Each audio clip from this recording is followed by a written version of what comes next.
देखो, modern physics में अभी तक अपन ने कुछ बात नहीं की है ज़्यादा। सिर्फ एनर्जी पे रिलेटेड अपन ने बात की है कि आपके पास अगर वेवलेंथ हो तो एनर्जी कैसे निकालना है, यानी कि प्लैंक्स क्वांटम थ्योरी पे ज़्यादातर अपन ने बात की है।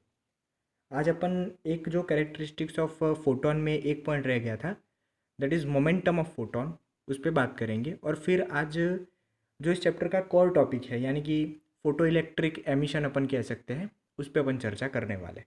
फोटो इलेक्ट्रिक एमिशन क्या होता है और उसके अलावा कौन कौन से एमिशन होते हैं, वैसे वो आपके सिलेबस में है नहीं, लेकिन देख लेंगे एक बार, ठीक है।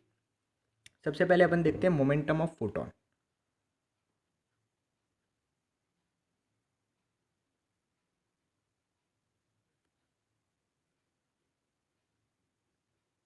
देखो, एक्चुअली किसी भी चीज़ का मोमेंटम आप क्या बोलते हो, है ना। आप बोलने में थोड़ा अपने आप को करेक्ट करेंगे। आपको ऐसा नहीं बोलना है कि मोमेंटम होता है आपका मास इंटू वेलोसिटी। आप बोलते हो मोमेंटम होता है मास इंटू एम, मतलब एम वी बोल देते हो, है ना। तो पूरा बोलो, आप बोलो मास इंटू वेलोसिटी वेक्टर, है ना, क्योंकि मोमेंटम आपकी वेक्टर क्वांटिटी है, ठीक है। तो ये आपके पास हो जाएगा मास इंटू वेलोसिटी वेक्टर। अब अभी अपन को फोटोन का मोमेंटम निकालना है, तो फोटोन के लिए अगर मोमेंटम लिखना है आपको, तो फोटोन का मास तो कितना होता है, जीरो, लेकिन इफेक्टिव मास होता है। इफेक्टिव मास कितना होता है, या तो ई बाय सी स्क्वायर लिखते हैं अपन, और फोटोन की वेलोसिटी क्या लिखेंगे। अब समझो, फोटोन जो है वो लाइट का पार्टिकल है, यानी कि लाइट जिस स्पीड से मूव कर रही है उसी स्पीड से कौन मूव करेगा, फोटोन, यानी कि यहाँ पे सी। तो फोटोन का मोमेंटम आपके पास आ जाएगा ई बाय सी। क्या आ जाएगा, ई बाय सी। लेकिन दूसरी एक चीज़ ध्यान से समझना, इसके अलावा और भी वेरिएबल्स होते हैं, जैसे कि आपने ई की जगह एच एफ लिख दिया, तो H F by C square हो गया, इंटू सी करेंगे तो आप एच एफ बाई सी भी लिख सकते हैं, या एच बाई सी लेमड़ा भी होता है मास, इंटू सी करेंगे तो ये एच बाय लेमड़ा हो जाएगा। आपको मोमेंटम का ये वाला फॉर्मूला याद रखना है कि मोमेंटम जो होता है वो होता है एच बाय लेमड़ा, क्योंकि ये जो डी ब्रॉगली वेवलेंथ आगे जाके आप पढ़ेंगे वहाँ पे लेमड़ा आपको मिलेगा एच बाय पी, यानी कि मोमेंटम। तो उससे अच्छा है आप अभी से यही याद रखें कि momentum of photon is equal to H by lambda. अब इस पे बेस्ड अपन कुछ क्वेश्चन करते हैं और उसके बाद अपने चैप्टर के कोर टॉपिक पर अपन चलते हैं, ठीक है। देखो, अब मैं आपको कुछ वैल्यूज़ देता हूँ, आपको बस फोटोन का मोमेंटम निकालना है उस पे से। जैसे कि मान लो कि सबसे पहले अगर आपको किसी ने वेवलेंथ दे दी, है ना, वेवलेंथ कितनी दे दी, 600 नैनोमीटर, और आपसे पूछा कि फोटोन का मोमेंटम निकालो अगर उसकी वेवलेंथ 600 नैनोमीटर है। क्या करेंगे, सिंपल है, यही फॉर्मूला यूज़ करना है।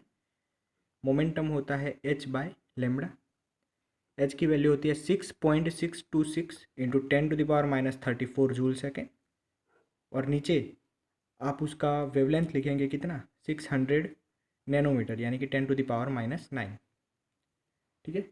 ये कुछ आएगा आपके पास 1.104 के समथिंग, और 10 आप -27, ठीक है। तो ये आपके पास मोमेंटम आ गया। मोमेंटम का यूनिट आपको पता ही होगा, किलोग्राम मीटर पर सेकंड होता है, ठीक है। तो इस तरह से आप मोमेंटम फाइंड कर सकते हैं। अगर उसने एनर्जी दे दी आपको, ये मान लो कि अगर फोटोन की एनर्जी है 20 इलेक्ट्रॉन वोल्ट, तो आप क्या करेंगे, बस वही एनर्जी है, सिर्फ एनर्जी है, समझना। तो ये वाला फॉर्मूला यूज़ करना है आपको।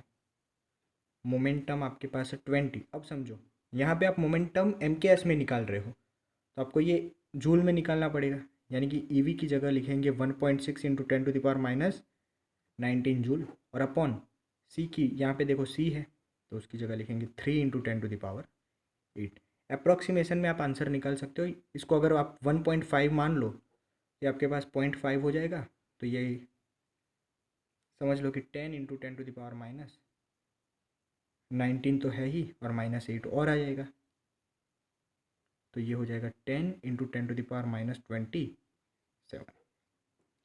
ठीक है। अगर इसने फ्रीक्वेंसी दे दी आपको, तो आप ये वाला फॉर्मूला यूज़ करेंगे H F by C momentum के लिए। फ्रीक्वेंसी उसने क्या दे दी, मान लो कि 6 इंटू 10⁻15 हर्ट्ज उसने फ्रीक्वेंसी दे दी। ये आपका था पहला क्वेश्चन। ये दूसरा क्वेश्चन, और ये तीसरा कि उसने फ्रीक्वेंसी कितनी दे दी आपको 6 × 10⁻15 हर्ट्स। बस मोमेंटम आप निकालेंगे HF/c से 6.6 × 10⁻30 4 × 6 × 10⁻15 और नीचे 3 × 10⁸ बराबर है। ठीक है, ये 3 से जाएगा यहाँ पे 2 13.2 × 10⁻, आप देख सकते हो -34 और +15 और -8, ये करके आपके पास आएगा कितना -27 के करीब कुछ। ठीक है, और एक पॉइंट अंदर ले जाओगे तो 1.32 × 10⁻26 है ना, बिल्कुल। तो ये कुछ क्वेश्चंस थे जो कि आपके ओ फ्रीक्वेंसी वाला क्वेश्चन आप देख सकते हो यहाँ पे। ठीक है, देखो फ्रीक्वेंसी अगर उसने दी है तो आपको कुछ नहीं करना है, HF/c रखना है। h की वैल्यू 6.6 × 10⁻34, यहाँ पे अपन ने c की वैल्यू रखी है 3 × 10⁸ और फ्रीक्वेंसी रख दी और ये कैलकुलेशन किया है तो आपको आंसर मिल जाएगा 1.32 और 10⁻26। ठीक है, और क्या क्वेश्चन पूछ सकते हैं, मान लो कि उसने पावर दे दिया और फिर मोमेंटम पूछ लिया, इंटेंसिटी दे दी फिर मोमेंटम पूछा है, करेंगे अपन कैलकुलेट, है ना। मान लो जैसे कि ये क्वेश्चन दे दिया आपको कि power of source is equal to 30 watt, emitted photon per second दिए है, ये क्या एमिटेड फोटोन पर सेकेंड दिया है, और आपको पूछा कि मोमेंटम ऑफ ईच फोटोन, है ना, हर एक फोटोन का मोमेंटम कितना होगा ये आपको बताना है। आराम से बता देंगे, कुछ नहीं करना है। देखो सबसे पहले आपको ये पता होना चाहिए कि एनर्जी होता है आपका पावर इनटू टाइम, या तो power is equal to energy per time, है ना। एनर्जी की जगह आप क्या लिखेंगे, NhC/λ is equal to power into time. देखो टाइम की जगह 1 सेकेंड लिखेंगे तो आपको number of photon per second मिल जाएगी, तो N/T H/λ C is equal to power. ठीक है, आपको फाइंड क्या करना है, मोमेंटम ऑफ ईच फोटोन। आप देख सकते हैं कि मोमेंटम का फॉर्मूला क्या है, H/λ, यहाँ पे बनाया बनाया मिल गया है आपको H/λ, यही फाइंड करना है मोमेंटम, है ना, ये मोमेंटम है, H/λ फाइंड करना है। ये होता है आपका पावर इनटू कुछ नहीं, यहाँ पे देखो C नीचे आ जाएगा और फोटोन पर सेकेंड भी नीचे आएगा। पावर है कितना 30, 3 × 10⁸ और फोटोन दिए हैं आपके 5 × 10⁸18, ऊपर 10 बचेंगे 10⁻−8 10⁻−18 और नीचे जो 5 थे तो ये हो जाएगा 2 × 10⁻, आप देख सकते हो कितना बचेगा आपके पास -26। ये आपके पास आ गया मोमेंटम ऑफ फोटोन, है ना, ईच फोटोन, क्योंकि आपने N/T से भी डिवाइड किया है। तो सिंपल क्वेश्चन होते हैं देखो मोमेंटम के, फोटोन के अगर पूछ लिया उसने, आगे डी ब्रॉगली वेवलेंथ देखेंगे तब और पता चलेगा कि और कैसे कैसे क्वेश्चन बन सकता है इससे। एक और क्वेश्चन देखते हैं अभी अपन मोमेंटम पे बेस्ड, तो आपको अच्छा लगेगा थोड़ा।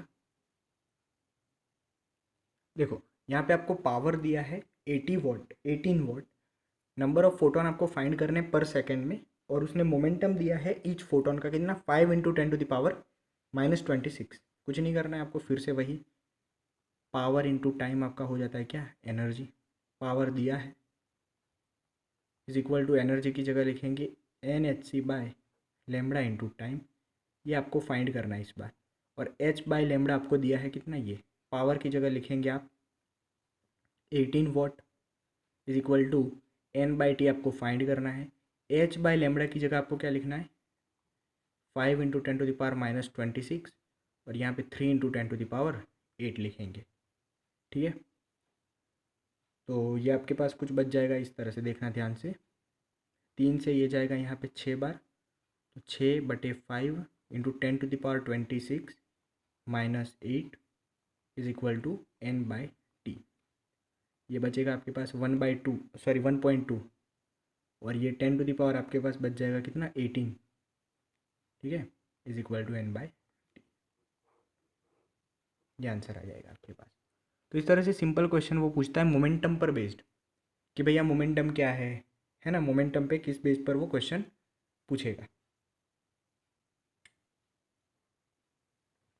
सिंपल क्वेश्चन होते हैं।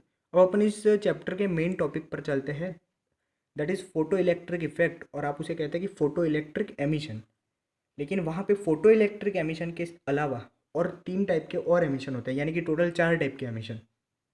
तो वो कौन कौन से एमिशन होते हैं वो आपको याद नहीं रखना है, आपको एक ही याद रखना है, फोटो इलेक्ट्रिक एमिशन। लेकिन बाकी अपन समझ लेते हैं, ठीक है, समझने में क्या जाता है।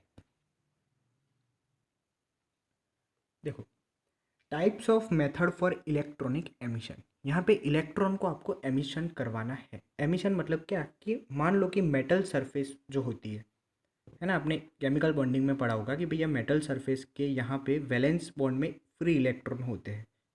ये जब बाहर आ जाते हैं सरफेस से, तब उसे अपन कहते हैं कि ये इलेक्ट्रॉन जो है वो एमिट हो गए। इलेक्ट्रॉन क्या हो गए, एमिट हो गए, यानी कि इन्हें अपन कहेंगे कि इलेक्ट्रॉन का एमिशन होना। तो यहाँ पे डिफरेंट डिफरेंट टाइप के कुछ मेथड है। एक ही मेथड, समझना ध्यान से, सब में चीज़ एक ही है, कंसेप्ट एक ही है। आपने इलेक्ट्रॉन को क्या देना है, एनर्जी देनी है। अब अलग अलग तरह से जितनी टाइप से आप एनर्जी दे सकते हैं उतने टाइप के मेथड हो जाएंगे। सबसे पहला जो मेथड होता है वैसे, उसे कहते हैं अपन थर्मियोनिक एमिशन। क्या कहते हैं,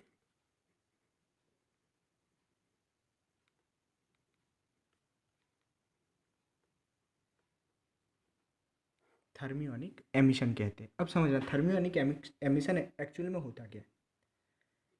देखो, मान लो कि कोई भी मेटल होगा, आप उसे जब भी हीट देते हो तो सबसे पहले यहाँ पे जो एटम्स होंगे या जो भी मॉलिक्यूल्स होंगे वो स्टेबल होंगे, क्योंकि एनर्जी कम। देखो, एनर्जी इन्वर्सली प्रोपोर्शनल टू होती है स्टेबिलिटी। लेकिन जैसे ही आपने इसको एनर्जी दी, ये हो जाएंगे अनस्टेबल और शुरू कर देंगे क्या, वाइब्रेट होना। तो अब इनके पास कौन सी एनर्जी आ गई, वाइब्रेशनल एनर्जी आ गई। किसकी वजह से आई, हीट की वजह से आई। तो इसे कलेक्टिवली अपन कहेंगे थर्मल या थर्मो वाइब्रेशनल एनर्जी। कौन सी, थर्मो वाइब्रेशनल एनर्जी कहेंगे। अब समझना ध्यान से, आपने इसे हीट दी, ये वाइब्रेट होना शुरू हुए, जिसकी वजह से यहाँ पे सरफेस पे जो इलेक्ट्रॉन होते हैं वो आ जाते हैं बाहर। तो इसे अपन कहेंगे थर्मियोनिक एमिशन। थर्मियोनिक एमिशन में जो इलेक्ट्रॉन्स बाहर आते हैं उन्हें अपन कहते हैं थर्मियॉन्स। क्या कहते हैं, थर्मियॉन्स कहते हैं उनको। ठीक है, ये कुछ भी काम का नहीं है आपके थर्मियोनिक एमिशन। ठीक है, इसके बाद दूसरा होता है सेकेंडरी एमिशन। देखो, सेकेंडरी एमिशन में क्या होता है, ये मेटल सरफेस है, यहाँ पे इलेक्ट्रॉन्स होंगे, फ्री इलेक्ट्रॉन्स। आपको क्या करवाना है, इन पे इलेक्ट्रॉन्स का ही अटैक करवाना है। बुम्बार्ड किया, क्या, इलेक्ट्रॉन ही बुम्बार्ड किया, तो यहाँ से एमिट भी क्या होंगे, इलेक्ट्रॉन ही होंगे। हो सकता है ज़्यादा हो, अगर इनकी एनर्जी ज़्यादा है तो होने वाले इलेक्ट्रॉन एमिट भी कितने होंगे, ज़्यादा होंगे। अब ये देखो, आपने इलेक्ट्रॉन तो डाले थे, बाहर भी क्या है, इलेक्ट्रॉन ही है, तो इनको बोला जाता है सेकेंडरी इलेक्ट्रॉन्स। और इसी वजह से इस एमिशन को क्या बोला जाता है, सेकेंडरी एमिशन। सेकेंडरी एमिशन में आप इलेक्ट्रॉन्स का यूज़ करते हैं, इलेक्ट्रॉन को बुम्बार्ड करवाते हैं किसी मेटल सरफेस पर, और वहाँ से जो है वो इलेक्ट्रॉन्स एमिट कर देता है। थर्मियोनिक एमिशन में आपने क्या दिया था, थर्मल वाइब्रेशनल एनर्जी। ठीक है, तीसरा जो टाइप होता है उसे अपन कहते हैं फील्ड एमिशन। देखो, फील्ड एमिशन में क्या होता है, ऑब्वियस सी बात है, फील्ड दिख रहा है यानी कि आपको फील्ड का यूज़ करना है। कौन सी, इलेक्ट्रोस्टैटिक फील्ड का। आपके पास मेटल है, मेटल में क्या होता है, फील्ड, फ्री इलेक्ट्रॉन।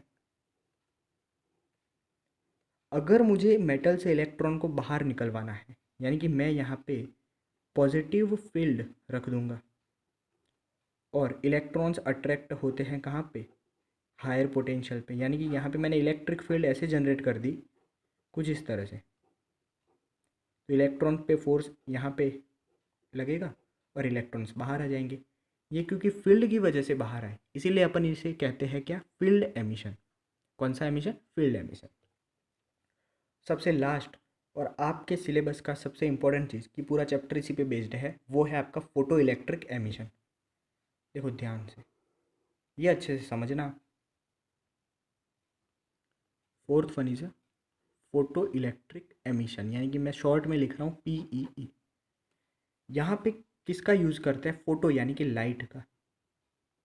एमिट क्या होते हैं? इलेक्ट्रॉन्स। Photo electric emission. आपकी ये सरफेस थी, यहाँ पे इलेक्ट्रॉन्स थे, और लाइट में होते हैं फोटॉन्स, और फोटॉन्स के पास कुछ एनर्जी होती है। लाइट जब यहाँ पे आती है, फोटॉन्स यहाँ पे टकराते हैं और ये इलेक्ट्रॉन बाहर निकल जाते हैं। इसे ही कहते हैं फोटो इलेक्ट्रिक एमिशन। इसका एक्सपेरिमेंटल सेटअप अच्छे से पढ़ेंगे नेक्स्ट लेक्चर में, लेकिन अभी इसके कुछ बेसिक चीज़ें, कुछ टर्मिनोलॉजी समझते हैं कि जो फोटो इलेक्ट्रिक एमिशन में अपने काम में आती है। सबसे पहला जो है वो ध्यान से समझना, ये किसके जैसा है? अगर इसकी एनालॉजी देखी जाए, अपन एनालॉजी देखी जाए, ये किसके जैसा है? जैसे कि आप समझो कि ये पॉपकॉर्न का कुकर है। किस चीज़ का? पॉपकॉर्न का कुकर है। अच्छी बात है। जब अनकुक्ड पॉपकॉर्न आप रखते हो, अब यहाँ पे एनर्जी देने का तरीका कुछ और है। पॉपकॉर्न गर्म कर दिया आपने, तो पॉपकॉर्न क्या हो जाएंगे? फूलेंगे, तो कूदेंगे। कुछ के पास इतनी एनर्जी आ जाती है कि ये कूद के बाहर भी आ जाते हैं। यानी कि यहाँ पे भी सेम होगा, दो मेटल प्लेट होंगी, यहाँ पे आपकी सनलाइट बाहर से आएगी, इलेक्ट्रॉन्स यहाँ आएंगे, अगर कम एनर्जी के हैं तो वापस आ जाएंगे, और बहुत ज़्यादा एनर्जी के हैं तो दूसरी प्लेट के पास चले जाएंगे। अच्छे से समझेंगे अपन इसके एक्सपेरिमेंटल सेटअप में, लेकिन अभी के लिए थोड़ी बहुत चीज़ें आपको समझनी है। इसमें एक टर्म आता है, वो होता है वर्क फंक्शन। क्या होता है? वर्क फंक्शन, जिसे अपन फाई से डिनोट करते हैं। वर्क फंक्शन क्या है ये समझना। ये मिनिमम अमाउंट ऑफ एनर्जी है।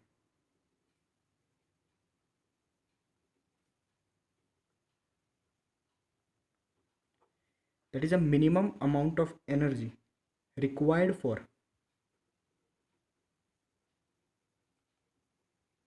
Photo electric emission from surface. यानी कि सरफेस से आपको एमिशन करवाना है। समझना ध्यान से, मिनिमम अमाउंट ऑफ एनर्जी बोला है आपने। एमिशन कहाँ से करवाना है आपको? सरफेस से। अच्छा, अब क्या करें? ध्यान से समझो। वर्क फंक्शन का सिंपल डेफिनेशन यही होता है कि अगर इलेक्ट्रॉन यहाँ पे है सरफेस पे और उसको एमिट करवाना है, तो उसके लिए जो मिनिमम अमाउंट ऑफ एनर्जी, यानी कि जस्ट इसको बाहर लाके छोड़ दे, उसे ही अपन वर्क फंक्शन कहेंगे। उतनी ही अमाउंट ऑफ एनर्जी को। एग्जाम्पल से समझते हैं। मान लो कि आपके पास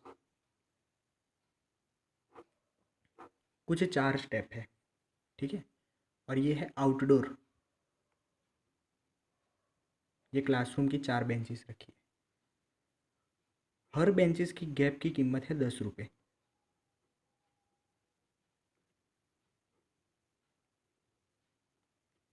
यानी कि यहाँ पे कोई बच्चा बैठा है और उसे यहाँ पे लाना है, तो कितने रुपए देने पड़ेंगे उसे? 10 रुपये। यहाँ पे कोई बैठा है, उसे यहाँ पे लाना हो तो उसे भी 10 रुपये, और यहाँ पे कोई बैठा है उसे यहाँ पे लाना हो तो 10 रुपये, और यहाँ से बाहर निकलने के लिए भी, आउटडोर जाने के लिए भी कितने चाहिए? 10 रुपये। ठीक है। सबसे मिनिमम अमाउंट ऑफ एनर्जी आप देखो किसे बाहर लाने में खर्च होगी? सबसे बाहर जो बैठा है उसे, सबसे बाहर यानी कि सबसे बाहर वाली लाइन पे जो बैठा है उसे अगर आउटडोर में ले जाना होगा तो सिर्फ 10 रुपये खर्च होंगे। ये लास्ट वाले को ले जाना है तो 10 रुपये, ये फिर यहाँ वाले 10 रुपये, यहाँ वाले और यहाँ वाले, टोटल आपके पास 40 रुपये खर्च होंगे। तो मिनिमम अमाउंट किसे कहेंगे? कि जिसे आप सरफेस से ही फोटोन को बाहर निकलवा रहे हो, तो वर्क फंक्शन सिर्फ इसी वैल्यू को कहेंगे।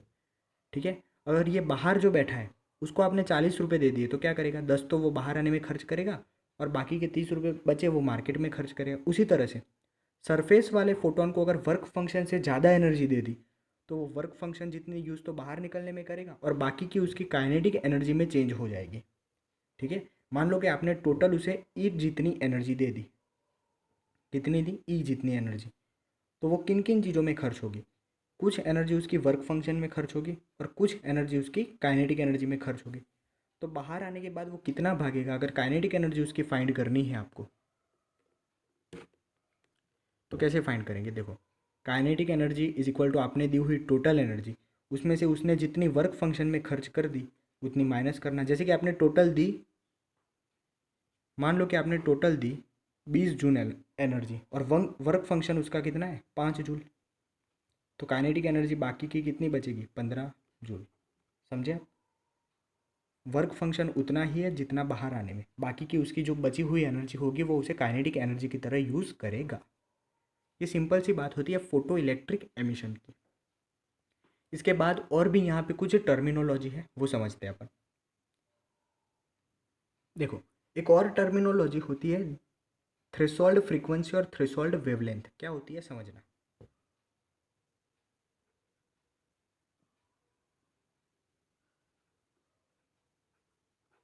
है ना। सबसे पहले मैं एनर्जी पे जाता हूँ। एनर्जी को अपन लिखते हैं HF। और ये वर्क फंक्शन भी एक टाइप की क्या है एनर्जी ही है, मिनिमम अमाउंट ऑफ एनर्जी। अब समझना, मेरे पास मेटल है, मेटल में अगर मैंने फ्रीक्वेंसी कम कर दी तो उसकी एनर्जी भी कम हो जाएगी। ठीक है। मान लो कि 1 यूनिट फ्रीक्वेंसी पर 1 यूनिट एनर्जी मिलती है, आपको मिनिमम चाहिए 5 यूनिट। तो आपको क्या करना पड़ेगा फ्रीक्वेंसी बढ़ाना पड़ेगा, यानी कि 5 यूनिट आप मिनिमम फ्रीक्वेंसी रखते हो तब जाके मिनिमम आपको 5 यूनिट की एनर्जी मिलती है। तो वह मिनिमम फ्रीक्वेंसी जिस पे एनर्जी आपकी उतनी मिनिमम रहे कितनी वर्क फंक्शन जितनी, यानी कि आप कह सकते हैं कि मिनिमम अमाउंट ऑफ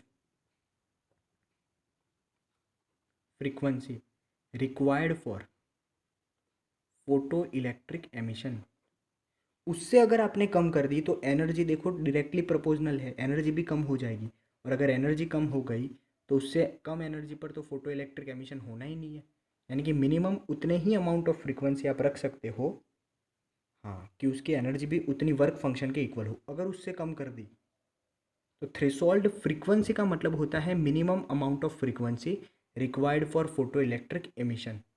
तो आपकी जो फ्रीक्वेंसी होती है नॉर्मल जो आप देने वाले हो वो थ्रेशोल्ड फ्रीक्वेंसी या F0 लिख रहा हूँ, ठीक है, उतनी या उससे ज़्यादा होनी चाहिए। अगर थ्रेशोल्ड से कम हो गई तो फिर वो थ्रेशोल्ड एनर्जी यानी कि वर्क फंक्शन से एनर्जी भी कम हो जाएगी, तो फिर वो काम में नहीं आएगा। अच्छा, आप जो एनर्जी देते हो वो एनर्जी भी होती है, वो भी आपको वर्क फंक्शन या उससे ज़्यादा देनी पड़ती है, यानी कि मिनिमम अमाउंट ऑफ इतनी तो आपको देनी ही पड़ेगी। एनर्जी की जगह आप लिखेंगे HF, और ये भी एनर्जी है, इसकी जगह आप लिखेंगे HF0, H कैंसिल, तो फ्रीक्वेंसी भी उससे ज़्यादा ही देनी पड़ेगी। यानी कि ये मिनिमम फ्रीक्वेंसी है, इसके इससे कम फ्रीक्वेंसी पर आपका फोटो इलेक्ट्रिक एमिशन नहीं होना है। ठीक है। थ्रेशोल्ड वेवलेंथ देखते हैं अब।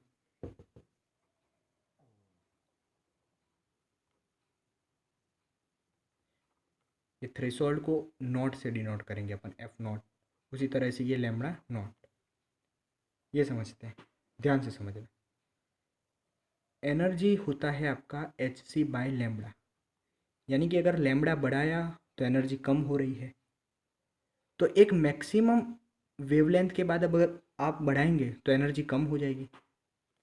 तो वेवलेंथ आप उतना ही मैक्सिमम बढ़ा सकते हो कि जितने पर एनर्जी घटते घटते वर्क फंक्शन तक आ सके। यानी कि वेवलेंथ में आप लिखेंगे that maximum wavelength required for photo electric emission. उससे अगर ज़्यादा वेवलेंथ हो गई तो एनर्जी बहुत कम हो जाएगी, क्योंकि इन्वर्सली प्रोपोर्शनल है। तो वेवलेंथ आप ज़्यादा नहीं रख सकते और फ्रीक्वेंसी आप कम नहीं कर सकते। तो वेवलेंथ में आपको बोलना है कि वेवलेंथ उतना या उससे कम रखना है, कितना थ्रेशोल्ड से। तो वेवलेंथ आपका मैक्सिमम हो जाएगा, मैक्सिमम उतना ही रख सकते हो आप, क्योंकि उससे ज़्यादा किया तो एनर्जी कम हो जाएगी। तो वेवलेंथ में आप बोलेंगे मैक्सिमम वेवलेंथ, ठीक है, मैक्सिमम वेवलेंथ होगी फॉर फोटो इलेक्ट्रिक एमिशन। और फ्रीक्वेंसी थ्रेशोल्ड किसे बोलेंगे मिनिमम को बोलेंगे। यहीं पे कन्फ्यूजन सबसे ज़्यादा होता है, इस टर्मिनोलॉजी को समझ लो आप। ठीक है, इस टर्म को समझ लिया तो आप बस अच्छी बात है सर। हाँ, अब समझना ध्यान से कि जो बाहर आने वाला आपके पास जो फोटोन हो इलेक्ट्रॉन होता है उसके पास कितनी काइनेटिक एनर्जी हो सकती है, यानी कि रेंज ऑफ काइनेटिक एनर्जी। मान लो कि मैंने